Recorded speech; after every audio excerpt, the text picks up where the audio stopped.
Kembali lagi bersama kami di debat publik kedua pemilihan gubernur dan wakil gubernur Jawa Tengah 2024.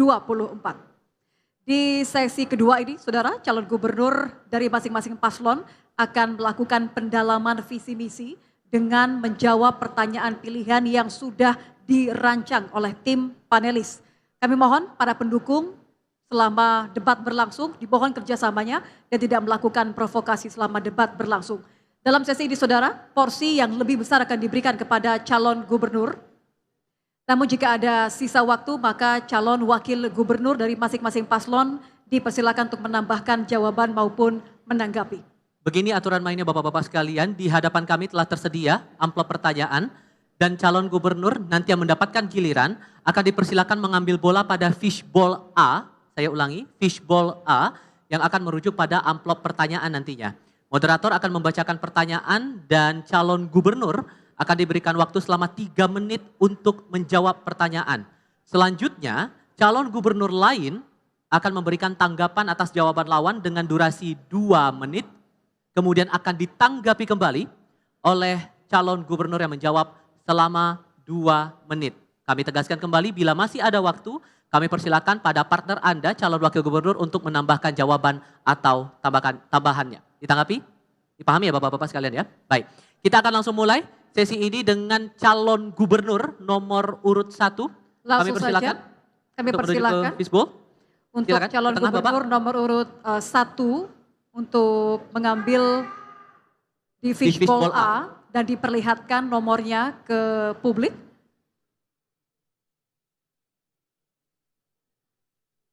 Baik, nomor 4 ya.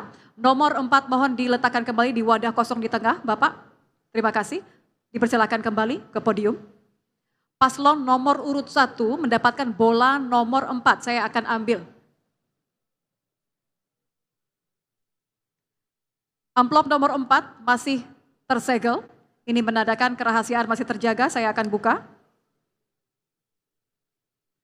Pertanyaan yang telah dirancang oleh panelis tentang investasi, perindustrian, UMKM, dan pemberdayaan desa. Mohon disimak karena saya hanya akan bacakan pertanyaan 1 kali saja tanpa diulang. Di Jawa Tengah, kesenjangan ekonomi antara pedesaan dan perkotaan masih sangat lebar. Sementara itu potensi ekonomi kreatif dan digital belum dimanfaatkan secara optimal di pedesaan. Padahal keberadaan media sosial dan platform e-commerce dapat meningkatkan pemasaran produk kreatif dari wilayah pedesaan. Saya lanjutkan pertanyaannya, apa strategi dan langkah konkret yang akan paslon lakukan untuk mendorong pengembangan ekonomi kreatif dan digital di pedesaan agar tercipta peluang usaha baru yang dapat mengurangi ketimpangan ekonomi antara desa dan kota? Dipahami subtema dan pertanyaannya, paslon nomor urut 1. Baik, kalau begitu kami berikan waktu untuk calon gubernur nomor urut 1 untuk menjawab pertanyaan. Waktunya 3 menit dimulai dari Anda berbicara. Silakan. Kesenjangan ini diakibatkan oleh beberapa hal. Yang pertama adalah ketersediaan koneksi internet. Khususnya di desa-desa. Catatan kami menunjukkan bahwa saat ini koneksi internet itu belum tergelar di seluruh desa. Jumlah desa di Jawa Tengah 7.810 dan masih banyak kekurangan. Kami punya komitmen untuk bisa menggelar koneksi internet ini di seluruh desa. Minimal 1 titik 1 desa. Nah berarti kita akan menyiapkan anggaran untuk memastikan seluruh desa ini bisa terkoneksi. Ada yang sudah terhubung dengan fiber optik misalnya, sehingga lebih murah, lebih mudah. Juga ada yang tercover oleh BTS, tetapi ada juga yang belum bisa menggunakan fiber optik maupun BTS. Dan ini karena teknologi saat ini sudah memungkinkan, sudah hadir, kita bisa menghadirkannya dengan menggunakan Satcom atau satelit komunikasi yang menurunkan koneksi internet. Dari sini kemudian awal dari segalanya. Yang kedua adalah bagaimana SDM masyarakat kita di desa, bahkan internet saja mungkin baru akan memahami. Belum lagi mungkin mereka apakah punya handphone atau bahkan tablet untuk bisa memanfaatkan koneksi internet. Jadi secara perlahan kita akan bangun koneksi internet, juga pelatihan-pelatihan, dan itu ada dalam program kami, agar masyarakat desa ini sedikit lebih tahu bahwa dengan menggunakan internet, mereka bisa memanfaatkan e-commerce. E-commerce yang dulu mungkin didominasi oleh perusahaan-perusahaan besar, tapi sekarang individu pun bisa memanfaatkan itu dan bisa menghasilkan atau bisa lebih produktif dibandingin masa-masa sebelumnya. Jadi SDM, kemudian penyiapan koneksi internet di seluruh wilayah, di seluruh desa, dan tentunya juga bagaimana kita men-encourage badan-badan usaha, perusahaan-perusahaan untuk bisa memanfaatkan. Karena apa? Karena kerjasama ini untuk memanfaatkan e-commerce ini kan belum tentu harus ditangani oleh satu badan usaha atau satu perusahaan saja. Mereka bisa melakukan outsourcing. Misalnya mereka bisa mendapatkan supply dari desa-desa dengan menggunakan e-commerce itu. Jadi intinya kita akan memperpendek kesenjangan itu dengan cara membuat mereka lebih aware dan lebih melek terhadap ICT. Terima kasih. Baik.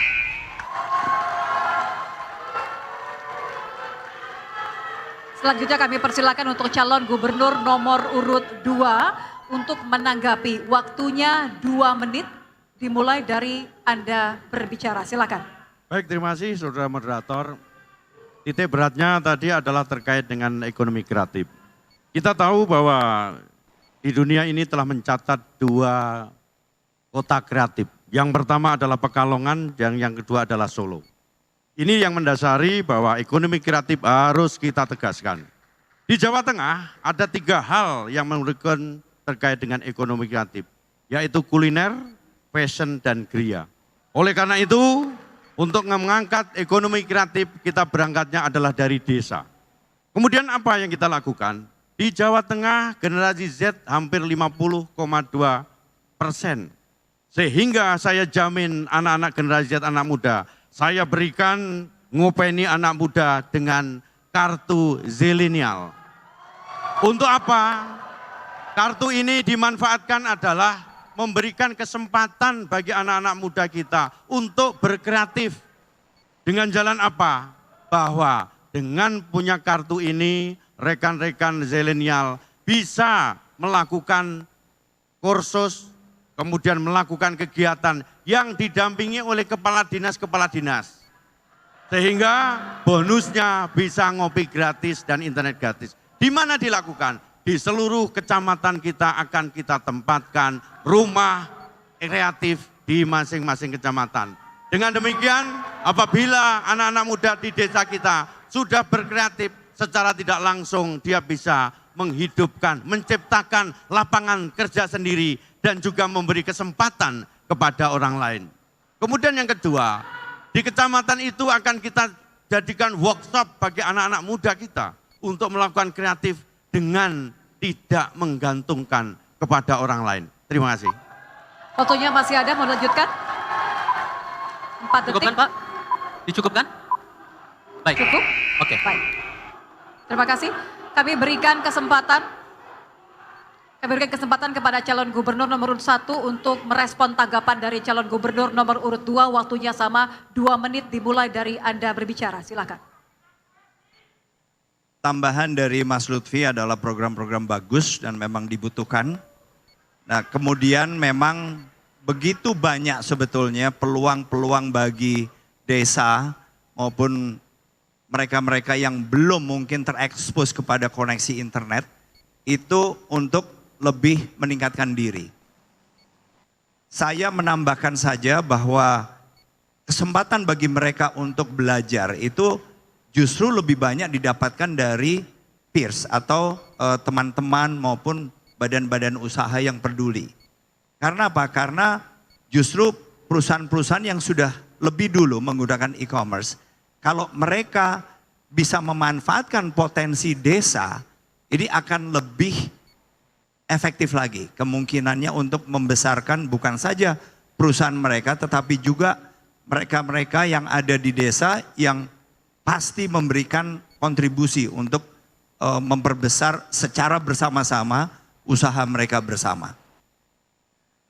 Memang yang menjadi tantangan adalah bagaimana kemudian kita bisa menyiapkan tambahan device sehingga mereka yang tadinya belum pernah terekspos, ada sekitar mungkin 18%-an dari masyarakat Jawa Tengah ini yang belum pernah terekspos atau belum terhubung dengan internet. Nah, ini memang tantangan tersendiri. Anggaran yang kita miliki, kita pernah hitung, bisa memberikan tetapi sifatnya bertahap. Tapi kami yakin dalam 5 tahun ke depan, mereka-mereka ini minimal bisa menambah kapasitas maupun kemampuan masing-masing untuk memiliki device yang bisa terkoneksi ke internet secara langsung. Terima kasih. Baik. Terima kasih calon gubernur nomor 2. Baik, kita akan langsung masuk ke putaran berikutnya dan kami berikan kesempatan untuk calon gubernur nomor urut 2 mengambil bola di fishbowl A. Silakan ke tengah Bapak. Di fishbowl A, yang A Bapak sebelah. Oke. Dan tunjukkan angkanya ke kamera. Nomor, boleh diputar sedikit Bapak, biar terlihat. Nomor 1, baik. Silakan ditaruh di wadah kosong di tengah Anda Bapak. Calon gubernur nomor urut 2 mengambil nomor 1. Mohon tenang teman-teman, mohon kerjasamanya, terima kasih. Ini amplop nomor 1. Saya akan membacakannya 1 kali saja dan tidak ada pengulangan sehingga mohon dicermati dengan saksama. Pertanyaan untuk calon gubernur nomor urut 2 tentang lingkungan hidup, perubahan iklim, dan penanggulangan bencana. Berdasarkan data BNPB tahun 2023, jumlah bencana alam yang terjadi di Jawa Tengah relatif tinggi, yaitu tanah longsor 125 kasus, banjir 95 kasus, dan kekeringan 21 kasus. Jumlah dan jenis bencana di Jawa Tengah diperkirakan akan semakin meningkat setiap tahun. Pertanyaannya, bagaimana strategi paslon untuk memitigasi bencana alam dan tata kelola pasca bencana di wilayah Jawa Tengah? Waktu Anda menjawab 3 menit dimulai sejak Anda berbicara. Baik, terima kasih saudara moderator. Jawa Tengah dijuluki sebagai supermarket bencana karena sering mengalami berbagai macam bencana. Tahun 2023, Jawa Tengah merupakan salah satu dari 5 provinsi yang sering mengalami bencana alam. Oleh karena itu, untuk memitigasi hal ini yang pertama, kita akan ciptakan penanggulangan bencana secara terpadu. Apa itu? Yang pertama, kita akan menggunakan aplikasi Jateng Ngopeni. Jadi Jateng Ngopeni ini adalah merupakan sistem deteksi dini kepada masyarakat kita, baik itu yang mulai rob banjir, kemudian longsor, gunung Merapi, kita aplikasikan dalam Jateng Ngopeni sebagai perintangan dini. Kemudian yang kedua, kita lakukan rehabilitasi dan rekonstruksi pada saat pasca bencana. Untuk apa? Agar masyarakat kita recovery bahwa negara hadir untuk melaksanakan. Termasuk penataan drainase dan penanggulangan banjir yang bisa kita laksanakan. Misalnya di wilayah Semarang, misalnya di wilayah Kudus, misalnya di wilayah Demak. Termasuk kita akan ciptakan desa tangguh bencana. 1 desa, 1 tangguh bencana. Untuk apa? Mereka akan kita latih untuk memberikan efek deterren dan terbiasa untuk menghadapi bencana. Termasuk rekan-rekan sekalian, kita juga akan mendorong revitalisasi embung. Untuk apa? Untuk mengatasi adanya bahaya kekeringan yang sering menambah kita. Kemudian yang kedua, kita harus tingkatkan kemampuan sumber daya manusia. Dengan jalan apa? Mereka kita berikan pendidikan perubahan iklim dan penanggulangan bencana. Kepada siapa? Masyarakat yang terikat dengan bencana itu sendiri. Yang kedua, penguatan kapasitas daripada personil BPBD-nya. Berikut Satgas Targananya. Sehingga mereka mampu siap pakai kapanpun, dimanapun bencana itu berada. Yang terakhir, kita lakukan sekolah aman bencana. Untuk siapa? Bagi siswa, bagi pekerja, termasuk tenaga kesehatan. Demikian. Masih ada waktu, mau ditambahkan silakan. Silakan. Ya, saya akan menambahin sedikit bahwa kita juga butuh recovery hutan. Saya pernah melihat hutan yang ada di Jawa Tengah semakin gundul, maka kita akan mengajak masyarakat dalam desa untuk revitalisasi hutan kita sebagai penanggulangan bencana banjir di kawasan Kabupaten Pati. Terima kasih. Masih ada waktu, mau ada tambahan lagi Bapak-Bapak? Dicukupkan? Baik, kita hentikan waktunya. Selanjutnya kami akan berikan kesempatan. Kami berikan kesempatan kepada calon gubernur nomor urut 1 untuk menanggapi jawaban calon gubernur nomor urut 2. Waktu Anda 2 menit sejak Anda berbicara. Program Mas Lutfi dengan Gus Yassin sangat baik. Saya hanya menambahkan saja bahwa bencana alam ini ada yang disebabkan oleh human. Dan itu bisa kita mitigasi dengan cara beberapa kebijakan. Misalnya turunnya permukaan tanah karena penggunaan air tanah yang berlebihan. Dan itu bisa saja terjadi misalnya di Kecamatan Sayung, Demak, di Kendal, di mana permukaan tanah ini tiap tahun turunnya bisa sampai dengan 10 sampai 12 cm. Dan ini merupakan salah satu akibat dari penggunaan air tanah yang berlebihan. Mitigasinya kita berlakukan kebijakan-kebijakan yang mengenakan pajak lebih tinggi misalnya khususnya untuk penggunaan air tanah. Sedemikian rupa sehingga yang digunakan lebih ke air permukaan. Jadi bukan air tanahnya. Nah, kemudian juga misalnya banjir yang disebabkan oleh gundulnya hutan, dan ini juga bisa kita berikan insentif kebalikannya. Insentif bagi usaha-usaha atau perusahaan-perusahaan yang kemudian bisa menunjukkan bahwa mereka bisa menghijaukan kembali sektornya atau propertinya maupun usaha di sekitarnya. Sedemikian rupa sehingga kita meringankan, memberikan insentif kepada mereka, tetapi juga usaha untuk memitigasi itu dilakukan oleh swasta. Dan karena mereka yang punya kepentingan, saya meyakini ini akan lebih efektif. Karena biasanya usaha-usaha itu ingin berusaha dalam jangka yang cukup panjang. Baik. Giliran Cagup nomor urut 1 sudah, sekarang saya berikan kesempatan kepada Cagup nomor urut 2 memberikan respon atas tanggapan dari Cagup nomor urut 1. Waktu Anda 2 menit sejak Anda berbicara. Baik, terima kasih Mas Andika. Mungkin ini akan saya menambahkan bahwa yang paling utama terkait dengan penurunan air tanah, kita harus lakukan penegakan perda.